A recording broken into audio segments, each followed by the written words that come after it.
Assalamualaikum warahmatullahi wabarakatuh. Rekan-rekan tuton mata kuliah akuntansi biaya. Saya Bagus Tiyoko Purwo. Saya tutor yang mengampu dalam mata kuliah ini. Ini adalah materi inisiasi kita pertama. Sifat materi ini adalah materi pendukung. Jadi teman-teman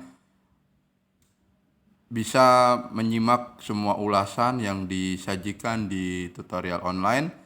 Dan ini sifatnya wajib ya, karena teman-teman akan mudah untuk memahami materi akuntansi biaya kalau teman-teman menyimak, kemudian membaca dan mengerjakan diskusi atau tugas-tugas yang diberikan. Pendahuluan dan konsep dasar KOS di sini, ini materi di dalam inisiasi yang pertama ini diberikan jumlahnya, kalau saya tidak salah sebut itu ada 3 ya. Dan saya menyajikan ini dalam bentuk audio. Harapannya teman-teman bisa mudah untuk memahami ini. Pendahuluan dan konsep dasar KOS. Nah, ini jadi kalau akuntansi biaya, objek yang kita pelajari tentang KOS. Ya, KOS itu bahasa Inggrisnya KOS, kemudian kalau di bahasa Indonesia kan KOS, kalau diartikan itu pengorbanan ekonomis yang durasinya itu cukup panjang. Pengorbanan ekonomis yang dimaksud di sini adalah pembelian. Pembelian apa aja? Pembelian yang menunjang kegiatan produksi. Jadi akuntansi biaya ini adalah akuntansi yang digunakan untuk menghitung biaya produksi. Nah itu ya, jadi saya menyarankan teman-teman itu memahami esensi dari setiap mata kuliah yang teman-teman ambil dan juga setiap materi yang disampaikan oleh tutor-tutor. Esensi itu penting dan itu bisa menjadi guide atau petunjuk teman-teman. Nah, di sini akuntansi keuangan, akuntansi manajemen dan akuntansi kos ini turunan di dalam ilmu akuntansi. Ilmu akuntansi itu turunannya banyak. Cuman yang menjadi pokok kita di sini, kita setidaknya bisa membedakan akuntansi keuangan itu apa, akuntansi manajemen dan akuntansi kos. Semua proses akuntansi atau pencatatan itu dimulai dari adanya sistem manajemen yang handal di setiap tingkatan produksi atau di setiap usaha-usaha. Carter dan Usri ini menjelaskan pembagian dari manajemen, itu ada manajemen operasi, manajemen tingkat menengah, kemudian ada manajemen eksekutif. Manajemen inilah yang mulanya adalah membentuk kerja operasional harian ya. Jadi kalau di produksi pabrik misalkan, itu yang bertindak adalah manajemen operasional, dan yang melakukan pengevaluasiannya supervisor. Nah, kemudian yang memberikan kebijakan-kebijakan di dalam pelaksanaan operasional itu adanya di manajemen tingkat menengah. Ya, dan dipimpin oleh kepala departemen atau manajer divisi. Nah, itu yang bertugas untuk membuat kebijakan atau aturan-aturan pelaksanaan operasional yang ada di lapangan atau pelaksanaan produksi. Manajemen eksekutif di sini ini yang bertugas untuk atau yang biasanya itu menentukan capaian-capaian target ya, yang bentuknya visi dan misi. Jadi target-target jangka panjang itu yang merancang adalah manajemen eksekutif. Misalkan ada saat ini yang agak lagi populer itu tentang produksi mobil listrik ya, bertenaga listrik, maka manajemen eksekutif itu sudah membuat rancangan-rancangan ke depan itu bagaimana produksi mobil listrik itu bisa terserap di Indonesia, dan bagaimana juga agar mobil-mobil yang berbahan bakar minyak itu tidak tersaingi. Nah, itu tugas rancangan dari manajemen eksekutif. Manajemen tingkat menengahnya itu membuat rancangan bagaimana pelaksanaan produksinya itu bisa sesuai dengan target ya. Misalkan jumlah produksi di setiap bulannya sekian. Kemudian kalau ada kendala terhambatnya bahan baku, maka manajemen tingkat menengah sudah mempunyai alternatifnya. Manajemen operasional atau manajemen operasinya itu pada saat pelaksanaan kerjanya. Membuat mobil listrik itu bagaimana caranya antar sesama divisi atau melalui bagian-bagian produksinya itu tidak ada kendala-kendala. Manajemen ini terdiri atas banyak aktivitas termasuk merencanakan, memberi perintah, menetapkan kebijakan dan memberi tugas dan memberikan reward atau penghargaan bagi orang-orang yang terlibat di dalamnya. Jadi manajemen ini kalau kita bayangkan itu sebagai bentuknya itu jaringan ya, jaringan yang saling terhubung. Jaringan yang saling terhubung tersebut itu pada mulanya bentuknya adalah perencanaan. Maka manajemen dengan sistem itu saling berhubungan. Sistem itu yang membuat komponen-komponennya atau jaringan-jaringannya atau bagian-bagiannya. Manajemen itu yang menyatukan bagian-bagian tersebut agar bisa berjalan secara harmonis. Nah, tentu teman-teman di sini bisa melakukan simulasi kecil mengamati manajemen di tempat teman-teman beraktivitas. Ya. Berikutnya ini adalah step-step manajemen dan ini bisa juga ya kita praktekkan di dalam keseharian kita dalam bentuk perencanaan kerja, dalam bentuk pengendalian kerja, dalam bentuk pengambilan keputusan. Perencanaan ini berawal dari apa saja yang akan dicapai ya. Apa saja yang akan dicapai, kemudian itu dituliskan, kemudian diperjelas cara-cara pencapaiannya. Pengendalian ini bentuk dari mengevaluasi, memantau atas pelaksanaan yang tadi sudah direncanakan. Rencananya Indonesia akan membangun kereta cepat Jakarta-Bandung. Itu perencanaannya, master plan-nya ya. Dibuatlah siapa saja yang akan membiayai untuk pembangunan kereta cepat Bandung tersebut. Mulai berjalan. Kemudian pengendaliannya itu dari setiap yang direncanakan itu ada bahan evaluasinya. Misalkan dalam artian pencapaian kerja selama 3 semester itu apakah sudah sesuai target atau belum. Nah, itu bentuk dari pengendalian. Pengambilan keputusan ini terjadi ketika ada laporan dari pengendalian. Ya, ada laporan evaluasi. Misalkan laporan evaluasinya tenaga kerja itu agak kewalahan. Maka pengambilan keputusan adalah menambah tenaga kerja, ya. Proses pemilihan di antara berbagai alternatif. Alternatif di sini kita artikan sebagai apa sih yang mau kita ambil?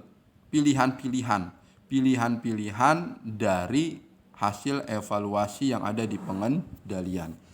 Nah, ini sifatnya berkesinambungan teman-teman ya. Untuk pelaksanaan proses manajemen. Perbedaan mendasar akuntansi keuangan, akuntansi manajemen dan akuntansi kos. Perhatikan di sini teman-teman. Ini kalau untuk memahami perbedaan mendasar maka kita cari aja kata sifatnya ya. Apa yang membedakan akuntansi keuangan, akuntansi manajemen dan akuntansi kos. Akuntansi keuangan di sini ini adalah akuntansi yang titik beratnya adalah pelaporan, ya, pelaporan kegiatan-kegiatan usaha. Jadi bisa kita simpulkan berarti ini akuntansi yang khusus mencatat peristiwa-peristiwa ekonomi masa lalu. Itu akuntansi keuangan, ya. Jadi ranahnya ranah mencatat bukti-bukti transaksi sehingga bisa menjadi laporan keuangan. Akuntansi manajemen ini ranahnya adalah akuntansi dan manajemen. Berarti ini ada dua kata ya. Akuntansi itu kegiatannya kan mencatat, mengidentifikasi, menggolongkan sampai dengan ada laporan keuangannya.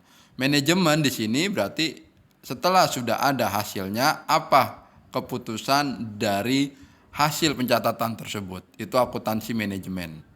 Jadi akuntansi yang berfungsi untuk sebagai alat pengambilan keputusan.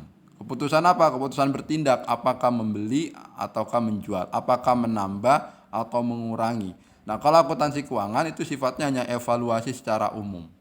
Ya, akuntansi keuangan itu sifatnya evaluasi secara umum. Akuntansi manajemen hasilnya sudah ada dan langsung dieksekusi dari hasil laporannya tersebut.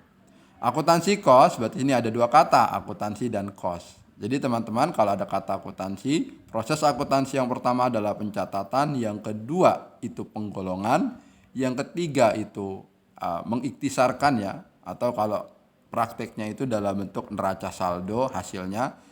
Yang keempat itu pelaporan dalam bentuk laporan keuangan. Cost yang dimaksud di sini adalah biaya, berarti melaporkan tentang biaya-biaya produksi. Nah, itu perbedaan yang mendasar. Kemudian di sini ini ada bagan, ada bentuk yang di sini ada tiga fungsi akuntansi ya, akuntansi keuangan, akuntansi manajemen, dan akuntansi cost. Jadi ini masing-masing mempunyai perannya ya. Kalau di perusahaan produksi yang kaitannya dengan manufaktur, maka akuntansi keuangan, akuntansi manajemen, akuntansi cost ini diperlukan. Tapi kalau perusahaan jasa, maka yang diperlukan akuntansi keuangan dan akuntansi manajemen. Nah, menurut teman-teman, kenapa kalau perusahaan jasa kok akuntansi keuangan dan akuntansi manajemen aja? Nah, itu bisa teman-teman jawab sendiri ya. Di sini akuntansi keuangan pelaksanaannya atau pertama itu dikhususkan untuk bagian eksternal. Eksternal itu artinya akuntansi keuangan ini dikonsumsinya di lingkungan perusahaan. Lingkungan perusahaan ya siapa? Ya para manajer, para pemilik usahanya ya sebagai bahan evaluasi pencapaian target keuangannya. Kemudian akuntansi keuangan ini aturan pelaksanaannya diatur oleh SAK, Standar Akuntansi Keuangan. Kemudian di sini ada orientasi historis. Orientasi historis itu artinya ini akuntansi yang khusus untuk mencatat kegiatan-kegiatan masa lalu bisnis. Contoh, ini bulan Oktober, dikatakan akuntansi keuangan mencatat kegiatan masa lalu, artinya mencatat kegiatan yang terjadi selama bulan Oktober. Masuk bulan November, maka bulan Oktober tersebut disebut sebagai masa lalu. Itu ya. Global berarti menyeluruh, artinya semua transaksi tersebut yang terjadi di dalam periode kegiatan usahanya itu dilaporkan. Menyeluruh, finansial, dan objektif. Artinya akuntansi keuangan ini sesuai dengan keadaan transaksi. Kalau transaksinya besarannya 10 juta maka dicatat sebesar 10 juta.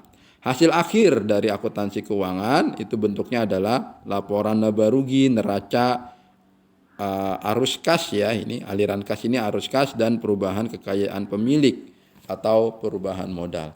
Nah, ini teman-teman yang studi di S1 ini menjadi penekanan, teman-teman harus mahir di dalam penyusunan laporan keuangan. Bentuknya apa? Laporan laba rugi, neraca, arus kas, dan perubahan posisi kekayaan pemilik. Berikutnya, akuntansi manajemen, ini akuntansi yang tadi saya ada ralat ya. Akuntansi keuangan ini dikonsumsi oleh orang-orang luar, bukan orang-orang dalam, ya, pihak-pihak luar lah, dalam artian sebagai perusahaan publik, ya, TBK, maka pertanggungjawaban usahanya itu kan dipublishnya keluar. Maka akuntansi keuangan ini, laporan keuangannya itu untuk kalangan-kalangan luar perusahaan. Dalam pun juga ya, juga diperlukan juga untuk lingkungan perusahaan dalam. Kemudian fokus manajemen, akuntansi manajemen, fokus internal, ini akuntansi yang digunakan informasinya untuk perusahaan, untuk pengambilan keputusan. Bersifat fleksibel, jadi akuntansi manajemen ini tidak mengikat keaturan-aturan akuntansi seperti PSAK ya, kalau misalkan pemerintahan kan PSAP. Kalau di akuntansi manajemen tidak. Di sini rumusan akuntansinya apa Pak? Rumusan akuntansinya di dalam akuntansi manajemen ada pencatatan biaya atau pengeluaran-pengeluaran yang diperlukan untuk pengambilan keputusan. Maka itu bisa disebut fleksibel, dia tidak terikat aturan-aturan. Orientasi masa depan akuntansi manajemen ini setelah hasilnya sudah ada, maka hasilnya ini bisa dijadikan pengambilan keputusan yang berdampak terhadap masa depan. Mungkin teman-teman ada yang sudah mengambil mata kuliah akuntansi manajemen, ini kan kalau aplikasinya seperti pilihan apakah memproduksi barang sendiri atau membeli dari produsen luar. Nah, maka keputusan membeli atau memproduksi itu dilakukan di ranah akuntansi manajemen. Detail di sini berarti lengkap apa saja yang diperlukan. Kalau diperlukannya tentang keputusan membeli mesin, maka yang hubungannya dengan mesin dicatat. Apakah membeli, menyewa, atau menservis. Nah, itu dicatat semua pengeluarannya secara lengkap. Perbagian. Kemudian finansial ini keuangan, ya, karena di sini melaporkan keuangan dan non keuangan. Cenderung subjektif. Cenderung subjektif ini artinya sesuai dengan yang mengambil keputusan, ya, sesuai dengan keinginan yang mengambil keputusan. Jadi beda kalau objektif yang di akuntansi keuangan, ya, kalau objektif akuntansi keuangan kan sesuai dengan keadaannya. Kalau cenderung subjektif ini sesuai dengan yang mengambil keputusan. Bentuknya apa dari laporan akuntansi manajemen? Bentuknya ada budget, laporan kinerja, laporan cost produksi. Budget itu anggaran, ya, atau laporan-laporan khusus. Kalau kita lihat atau kita bayangkan itu proyek kereta cepat Jakarta-Bandung. Nah, itu di dalamnya ada laporan akuntansi manajemen, ya. Karena itu berkaitan dengan masa depan dan berkaitan dengan anggaran. Nah, ini akuntansi keuangan yang tadi secara garis besar sudah saya sampaikan. Jadi inti dari akuntansi keuangan ini akuntansi yang digunakan oleh perusahaan untuk melaporkan kegiatan usaha, ya, yang hasil laporan keuangannya itu bisa diakses oleh pihak-pihak di luar perusahaan. Dalam artian apa? Kalau dia perusahaan TBK, maka itu akan menjadi gambaran kondisi keuangan perusahaan. Kalau keuangan perusahaannya bagus, maka bisa berdampak terhadap penjualan sahamnya. Transaksi keuangan merupakan suatu kejadian yang mengakibatkan berubahnya posisi keuangan suatu organisasi. Perubahan posisi keuangan di sini itu bisa terjadi kalau ada transaksi jual beli atau kalau ada transaksi penerimaan uang dan pengeluaran uang. Ya, itu merubah posisi keuangan. Posisi keuangan di sini bisa kita lihat di neraca. Misalkan jumlah uang kas di bulan Oktober itu berbeda dengan jumlah uang kas di bulan September. Idealnya itu kalau jumlah uang kas, ya, setiap bulan mestinya perubahannya itu meningkat, bukan menurun. Idealnya, ya, meningkat. Tapi kalaupun menurun, ya tidak apa-apa. Kalaupun menurun itu bukan berarti perubahan uang kasnya itu menyebabkan kerugian, ya, bukan berarti menyebabkan kerugian.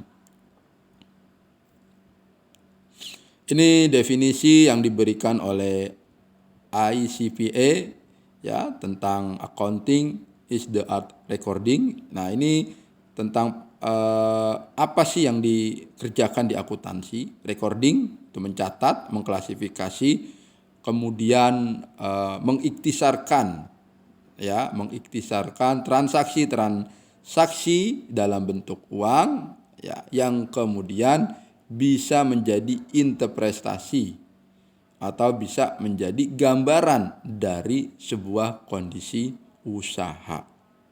Nah, jadi diartikan ada yang dibilang sebagai seni pencatatan, ada yang diartikan sebagai sistem pencatatan, ya, baik seni atau sistem pencatatan itu tidak jauh berbeda. Ini definisi yang diberikan oleh Salomon dan Kieso, ya. Untuk kita orang-orang akuntansi, definisi ini perlu, ya, kita baca ini sebagai bentuk penguatan pemahaman kita aja. Tapi kalau pada prakteknya, ya, intinya dalam akuntansi itu dimulai dari mencatat, menggolongkan, mengiktisarkan sampai dengan membuat laporan keuangan. Itu intinya. Salomon itu berpendapat bahwa pembuat peta hendaknya membuat peta yang dapat mewakili perbedaan fakta terhadap perbedaan jalan dan mempertemukan skala peta yang dibuat, sama halnya dengan menyediakan informasi dalam berbagai cara untuk memenuhi tujuan-tujuan pihak yang berkepentingan, namun tanpa mengabaikan sifat netral dari peta tersebut. Ini analogi ya, analogi bahwa kalau kita mau menunjukin sebuah lokasi ya atau jalan, maka kita harus membuat peta yang sesuai dengan jalan atau lokasi tersebut. Nah, peta yang dimaksud di sini adalah kalau di akuntansi itu laporan keuangan. Laporan keuangan yang sesuai dengan kondisi perusahaan, maka itu akan menghantarkan pemahaman kepada para pembaca laporan keuangan bahwa usahanya itu sesuai dengan yang ada di laporan keuangan. Memang membaca laporan keuangan itu tidak semua orang bisa memahami, tapi kalau kita mau ambil simple, kita bisa lihat aja. Yang pertama kalau kita lihat kan, kalau sebuah usaha berapa sih kinerjanya dalam hal uang yang diterima, uang yang diperoleh, labanya berapa. Setelah sudah labanya berapa, ya kita lihat di laporan neraca. Labanya berapa, kemudian kita lihat uang kasnya berapa. Ya, itu setidaknya bisa menjadi informasi awal untuk bisa mengetahui kondisi sebuah usaha. Akuntansi sebagai sistem informasi, ini step-stepnya ya teman-teman. Input, proses, output. Masukan dari akuntansi adalah hal-hal yang terjadi secara ekonomik atau menggunakan pengeluaran mata uang ya, transaksi-transaksi yang pengeluarannya itu menggunakan mata uang. Proses berarti setelah sudah terjadinya transaksi dalam bentuk pembelian atau penjualan, ada bukti transaksinya. Nah, bukti transaksinya ini diproses. Dalam bentuk apa? Dikumpulkan. Bond, kwitansi, faktur, diidentifikasikan. Diidentifikasikan itu dicatat dalam bentuk jurnal. Ya. Identifikasi itu proses penentuan. Setelah sudah dicatat dalam bentuk jurnal, diklasifikasi, digolongkan dalam buku besar. Pengukuran, pencatatan peringkasan, penyajian laporan, ini bagian dari proses. Kalau kita ini kan misalkan usahanya usaha mebel, maka kejadian ekonomik atau transaksinya pembelian bahan-bahan baku mebel. Ya, prosesnya pada saat sudah pembelian, nah di situ ada bukti-buktinya. Buktinya tersebut dikumpulkan, kemudian dicatat dalam bentuk jurnal, kemudian dibuat dalam buku besar dan sampai dalam bentuk neraca saldo, penyajian laporannya. Beserta juga di situ kos-kos yang akan dikeluarkan berikutnya, misalkan buat bahan penolong ya, buat tenaga kerja langsungnya berapa, orang yang mengerjakannya berapa, pengirimannya berapa. Pada saat ada kegiatan-kegiatan, aktivitas-aktivitas produksi, di saat itulah ada bukti-bukti transaksinya. Nah, itu masuk ke dalam tahapan proses. Kemudian hasil akhirnya dalam bentuk laporan keuangan, neraca, laporan laba rugi, laporan perubahan modal, laporan arus kas, dan informasi pelengkap. Yang hasilnya itu bisa dimanfaatkan oleh pemakai eksternal. Dalam hal ini kalau orang lain mau lihat silakan. Tapi ini kalau perusahaannya perusahaan publik ya. Tapi kalau perusahaannya perusahaan internal, maka pemakainya siapa? Ya cukup internal, pemilik usaha aja ya. Jadi hanya itu perbedaannya teman-teman. Nanti ini di materi-materi selanjutnya ada pembahasan tentang membuat laporan ya. Jadi teman-teman ini sebagai penguatan dulu secara teori. Kita agak keliru kalau memahami akuntansi itu tidak perlu teori atau langsung aja praktek. Nah itu agak mengkhawatirkan nanti untuk di proses berikutnya. Jadi teori itu penting sebagai penjelasan. Tujuan pokok akuntansi keuangan atau pelaporan keuangan ini untuk menyediakan informasi bagi para investor dan kreditor. Informasi yang dimaksud adalah informasi keadaan usaha, informasi keadaan keuangan. Kemudian menyediakan informasi untuk para investor dan kreditor dan pemakai lain. Nah, ini kalau yang di atas itu untuk investor, kalau yang kedua yang B, informasi untuk pihak lain, ini umumnya bisa digunakan kalau mau melakukan transaksi-transaksi leasing atau pembiayaan. Maka yang memberikan pendanaan atau mengizinkan pembiayaan tersebut harus mengetahui kondisi usahanya. Dari mana? Dari laporan keuangan. Kalau sisi pribadi ya dari slip gaji atau rekening koran. Kemudian menyediakan informasi tentang sumber daya ekonomi suatu badan usaha. Ya, informasinya apa? Ya informasi yang ada di dalam neraca itu termaksud ada aset tetap, kemudian ada hutang. Nah, itu kan bagian dari kondisi yang terjadi di usaha itu. Aset tetapnya jumlahnya sekian. Misalkan aset tetapnya jumlahnya sampai dengan 300 juta. Maka kita terbayang aset yang 300 juta tersebut. Berarti ini usahanya bagus ya, karena asetnya harganya ratusan juta yang bisa mendukung itu. Kemudian pas kita lihat, wah, hutang banknya juga cukup banyak ya. Tapi tidak apa-apa. Hutangnya banyak asal itu produktif tidak masalah. Yang repot itu kalau hutangnya banyak tapi tidak produktif. Akuntansi manajemen hasil keluarannya itu adalah informasi untuk pengambilan keputusan, ya. Informasi untuk pengambilan keputusan. Ini Hansen dan Mowen memberikan definisi sebuah sistem informasi yang menghasilkan luaran output dengan menggunakan masukan melalui suatu proses tertentu. Wah, tentu ini kalau teman-teman mungkin baca sekali apa ini maksudnya menghasilkan luaran dengan menggunakan masukan input melalui suatu proses tertentu. Jadi di akuntansi manajemen yaitu yang diharapkan adalah informasi terhadap sebuah keputusan.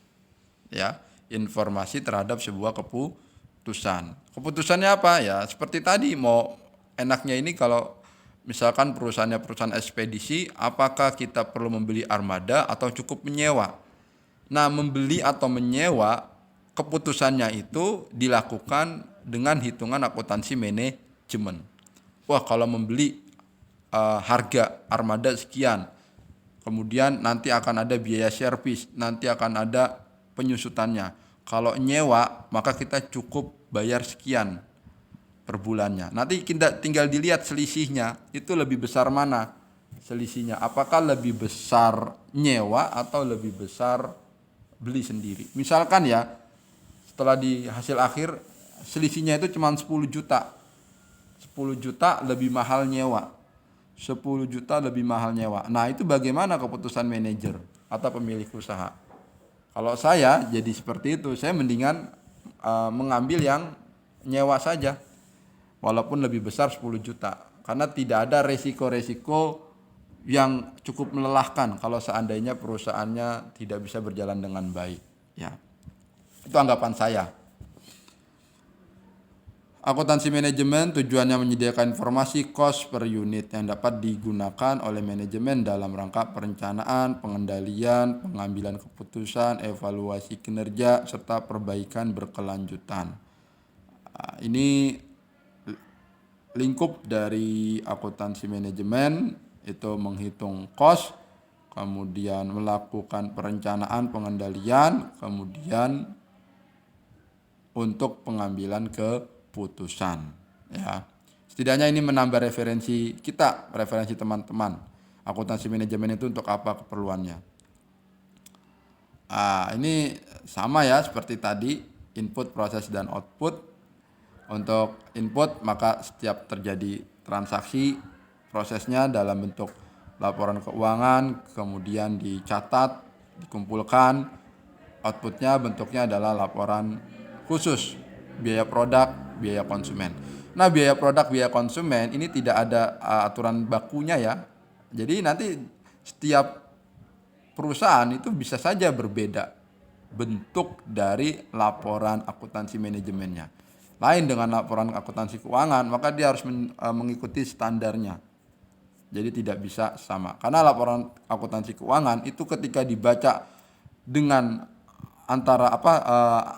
dengan orang-orang lain itu maknanya harus sama ya, karena bentuknya juga sama lain kalau membaca laporan akuntansi manajemen. Nah, ini yang digunakan penggunanya adalah pemakai internal. Untuk apa? Untuk kembali lagi merencanakan, mengendalikan, mengambil keputusan.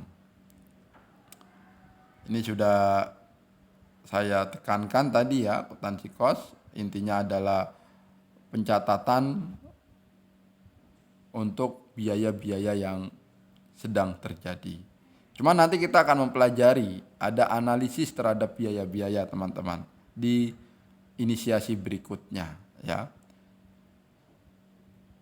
Biaya-biaya yang berhubungan dengan aktivitas suatu organisasi untuk menghasilkan barang atau jasa. Kos didefinisikan sebagai waktu dan sumber daya yang dibutuhkan dan menurut konversi diukur dengan satuan mata uang. Jadi setiap biaya yang terjadi itu harus ada satuan penghitungan mata uangnya, apakah rupiah atau dolar, dan itu disesuaikan dengan laporan yang akan kita buat. Kalau misalkan membeli peralatannya dari luar negeri, mata uangnya dolar, maka dikurskan dulu ke dalam Indonesia.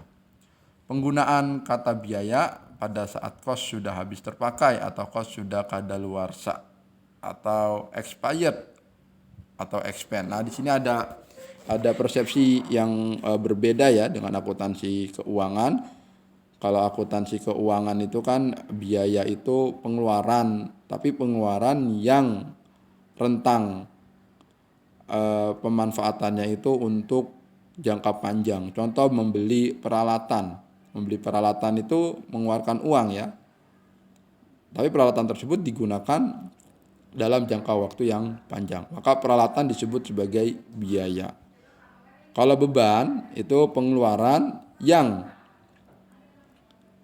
dilakukan dalam rentang jangka pendek.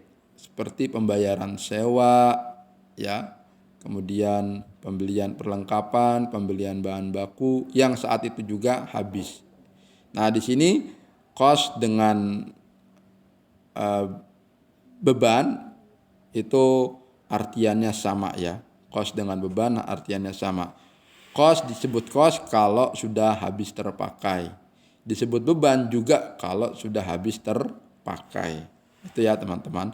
Maka kalau di akuntansi biaya namanya biaya tenaga kerja ya. Kalau di akuntansi keuangan beban gaji. Nah, itu aja perbedaannya. Nah, ini teman-teman bisa baca kembali yang tadi dijelaskan di awal, perbedaan-perbedaan, dan di dalam menjawab diskusi itu teman-teman perhatikan bentuk pertanyaannya ya. Jangan asal mengetik aja atau mengcopy paste. Hindari mengcopy paste, walaupun di sini ada materinya ya. Ini kan mudah sekali untuk di copy paste. Tapi teman-teman pahami sifat dasar akuntansi keuangan dan akuntansi manajemen. Kalau misalkan pertanyaannya apa perbedaan? Berarti kalau perbedaan teman-teman jelaskan, sebutkan ya, bukan jelaskan, sebutkan dirinci apa sifat dasar akuntansi keuangan. Akuntansi manajemen itu apa? Nah, ini saya rasa konsep dasar kos sama penjelasannya seperti yang tadi disampaikan di awal. Ini teman-teman bisa baca materi ini. Objek kos dan klasifikasi kos. Objek kos segala sesuatu di mana kos bisa diukur dan diakumulasikan.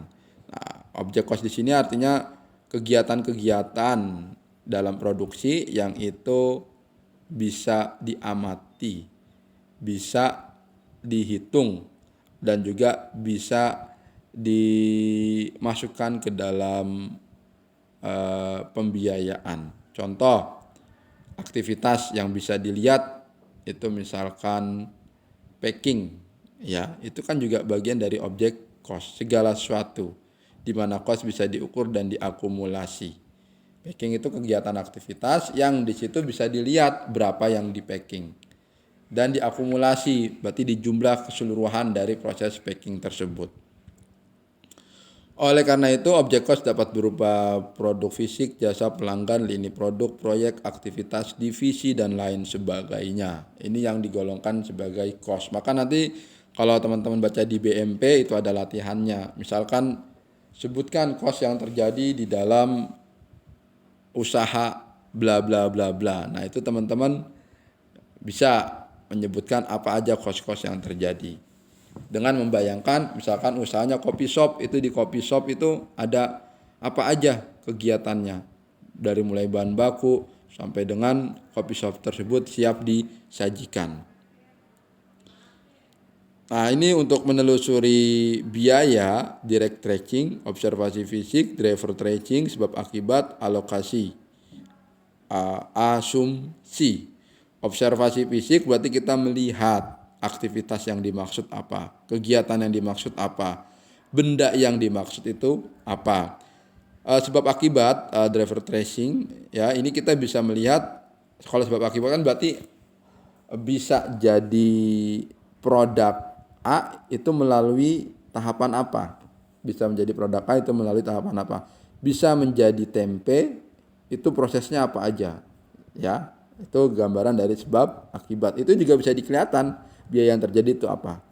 Alokasi, asumsi, ini anggapan ya, anggapan yang ini bisa kita gunakan kalau mau memulai produksi. Jadi belum ada